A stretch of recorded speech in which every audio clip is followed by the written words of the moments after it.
Hi everyone, welcome to Prepare for UPSC and PCS. So you all know UPSC prelims के results बहुत जल्दी announce होने वाले हैं, तो आप सब बहुत एंशियस होंगे अपनी मेंस को लेके। तो आज मैं बहुत अच्छा इनिशिएटिव लेकर आई हूँ आपके लिए मेंस के लिए। Okay, so as we believe in the ideology of let's learn and crack together, so I have made a UPSC mains planner for you and उसमें टारगेट्स हैं आपके डेडलाइंस के साथ। ये सब आपको खुद नहीं करना है, ये सारी चीजें मैं यहीं पर अपलोड करूंगी। एवरी रिक्वायर्ड मटेरियल एंड जो भी टेस्ट हमें लिखने हैं या कोई क्वेश्चंस करने हैं PYQ के, जो भी मटेरियल रिक्वायर्ड है या कुछ ऐसा करना है जो इस चैनल पे नहीं होगा, ठीक है, या पॉसिबल नहीं है होना ड्यू टू टाइम कॉन्स्ट्रेंट्स, तो वो भी मैं यहाँ पे आपको बताऊंगी। ठीक है, सो सबसे फर्स्ट थिंग, अब आपकी अप्रोच हो सकता है अलग हो। अगर आप अलग अप्रोच कर रहे हैं प्लीज डोंट फॉलो इट। ठीक है, अगर आपकी अप्रोच अलग है, जिनकी अप्रोच अभी नहीं बनी है या जो कंफ्यूज्ड है कैसे उसको प्लान आउट करना है, ये उनके लिए है। ठीक है, अगर कोई ऑलरेडी प्लान आउट करके बैठा है, स्टार्ट कर चुका है, आप ये मत फॉलो करना। जो आपने सोचा आप उसे फॉलो करो। देखिए, सबसे पहला हमने टारगेट लिया है GS 1 एंड 4 का। ठीक है, ये क्यों लिया है? क्योंकि GS 1 बहुत फैक्चुअल चीज हो जाती है, तो उसके साथ थोड़ा सा अगर आप 4 करेंगे जो कि फिलोसफिकल है, राइटिंग ज्यादा मायने रखती है, तो बैलेंस हो जाएगा। ठीक है, ये हम 30 जुलाई से पहले पहले कवर कर लेंगे। ठीक है, मतलब डेडलाइन 30 जुलाई है, लेकिन इससे पहले हम कवर कर लेंगे।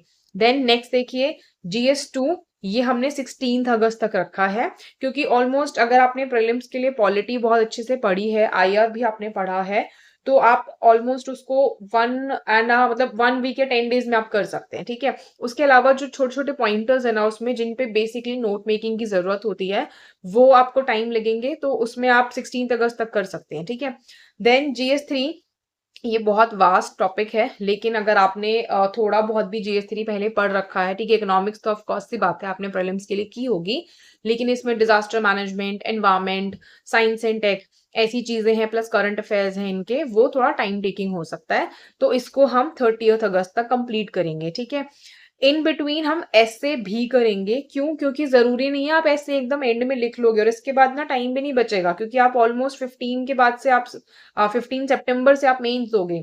ठीक है, तो इतना टाइम आपके पास नहीं बचेगा, तो इन बिटवीन ऐसे टॉपिक्स भी हम करेंगे, क्योंकि देखो यहाँ से जो भी नॉलेज गैदर करोगे ना वो आप ऐसे में इम्प्लीमेंट कर सकते हो। प्लस ऐसे का अप्रोच भी मैं आपको बीच बीच में सिखाती रहूंगी कि अगर आप अपने आप से भी लिखना चाहते हो तो आप बीच में उसको कर सको। ठीक है, अच्छा, ये तो आपका सिर्फ डेडलाइन और प्लानर का ब्रेकडाउन मैंने आपको दिया है। इंडिविजुअली GS 1 में क्या करना है, कितने टाइम में करना है, कैसे करना है, GS 2 में, 3 में, 4 में, ठीक है, ये सारी चीजें मैं सेपरेट वीडियोस बना के डालूंगी कि GS 1 में हम क्या प्लान कर रहे हैं। देखो, मैं आपके ऊपर बल्क नहीं छोड़ूंगी अभी सारा बना करके कि मैं सारा आपको दे दूं और आप उसको लेके बहुत बर्डन अप हो जाओ कि क्या कैसे कवर करें। सो हम क्या करेंगे, सिंपल अप्रोच यूज करेंगे। हम अगर अभी स्टार्ट कर रहे हैं GS 1 एंड 4 को, तो मैं आज आपको इसकी अप्रोच दे देती हूँ, इसके टॉपिक्स बता देती हूँ, मैं कब कौन से कवर करूंगी, कहाँ से कवर करूंगी, और इसमें इसके साथ देखो सबसे एडिशनल बेनिफिट बताती हूँ मैं आपको। इसमें हम साथ में यहीं पर ना आंसर राइटिंग भी करेंगे। देखो, बहुत ज्यादा तो हम नहीं कर सकते यहाँ पे, क्योंकि इट्स वेरी सब्जेक्टिव थिंग, आपको खुद ही करनी पड़ेगी। यहाँ मैं आपको सिर्फ उसके जो तरीका है लिखने का वो सिखा सकती हूँ, या फिर जो भी मॉडल आंसर्स बन सकते हैं वो बताऊंगी। प्लस इसमें देखो सबसे बेटर इनिशिएटिव मैं आपको बताती हूँ जो मैं इसमें करने वाली हूँ। मैं यहाँ पे आपको इनके टॉपर्स बुकलेट दिखाऊंगी। राइट, टॉपर्स बुकलेट में ना मैंने मोस्टली वो सारे बुकलेट्स निकाले हैं जो जिस ईयर में जो सब्जेक्ट में टॉप किया था, जिन्होंने, जिनके हाईएस्ट मार्क्स आए हैं।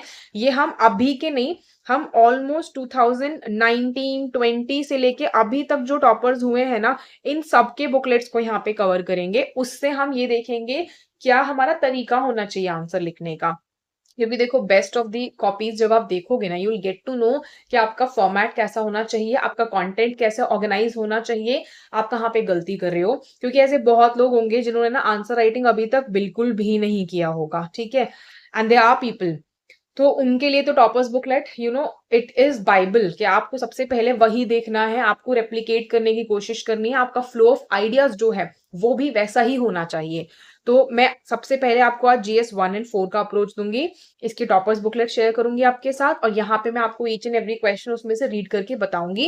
एंड ऐसा नहीं है कि हम सारी कॉपी एक बार में करेंगे, हम इसको ना टॉपिक वाइज करेंगे। अगर मान लीजिए मैं आपको एग्जाम्पल देती हूँ GS 1 का, अगर हमने GS 1 में आर्ट एंड कल्चर किया है ना, तो हम आर्ट एंड कल्चर की जो बेस्ट कॉपीज हैं उसमें से आंसर्स पहले आर्ट एंड कल्चर के रीड करेंगे, क्योंकि आपको ना उन कॉपीज से ये पता चलेगा कि चाहे क्वेश्चन कैसा भी आ जाए एग्जाम में, वहां पे आप अपना प्रेजेंस ऑफ माइंड कैसे यूज करते हो, आपको एट द एंड पेपर कैसे कंप्लीट करना है। क्योंकि आधे लोगों के लिए टास्क अभी यही होगा कि पेपर कंप्लीट नहीं हो रहा, आप सब ना फुल लेंथ टेस्ट सीरीज लिख रहे होंगे, ठीक है, या आज रिजल्ट आ जाएगा तो आधे लोग उसके बाद लिखेंगे ही लिखेंगे। तो FLTs लिखने के लिए आपको क्या अप्रोच की जरूरत है कि आप एंड में पेपर कंप्लीट कर पाओ, ठीक है, पेपर कंप्लीट होना बहुत जरूरी है। क्योंकि अगर एक नंबर भी मतलब आपका एक मार्क्स भी कम है या एक क्वेश्चन भी छूट जाता है, तो आपको पता है आपकी रैंक ना बहुत डिसलोकेट हो जाती है। तो ये सारा इनिशिएटिव मैंने आपको बता दिया है, ये हम आज से स्टार्ट कर रहे हैं, और हमारी कोशिश होगी कि हम 30 अगस्त तक ना ऑलमोस्ट सारा जो हमारा सब्जेक्ट प्लानर है ये कंप्लीट करेंगे।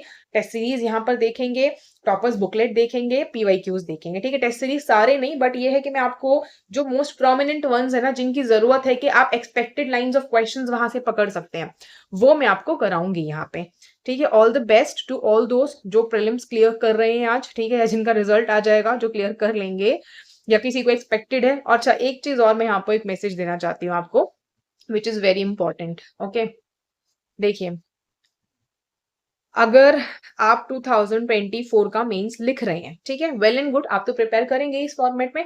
आप नहीं भी कर रहे हैं, आप अगर 2025 को टारगेट करना चाहते हैं ना, या आपने इतनी प्लानिंग कर ली है, इतना पढ़ लिया है ऑलरेडी कि आप 25 के लिए सफिशिएंट आपके पास नॉलेज बेस है, भले आपने रटे नहीं है पॉइंट्स, या आपका आंसर राइटिंग का फ्लो नहीं आया है अभी तक, आप तब भी मैं बोलूंगी आप 2025 की तैयारी भी इस हिसाब से करिए कि आप 24 का मेंस लिख रहे हैं। आप भी वही तैयारी करिए जो यहाँ पे वो लोग करेंगे जो 2024 का मेंस दे रहे हैं।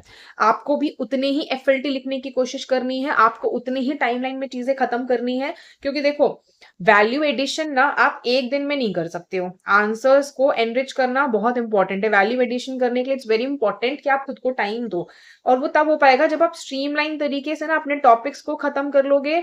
आपने टॉपर्स बुकलेट से अपने आंसर्स में एनरिचमेंट कर लिया है, आपने ये भी देख लिया है कि कहाँ पे आप लैक कर रहे हो, क्योंकि उसके बाद आपको रिवीजन भी करनी पड़ेगी, आप करंट अफेयर्स से भी चीजें अपडेट करोगे।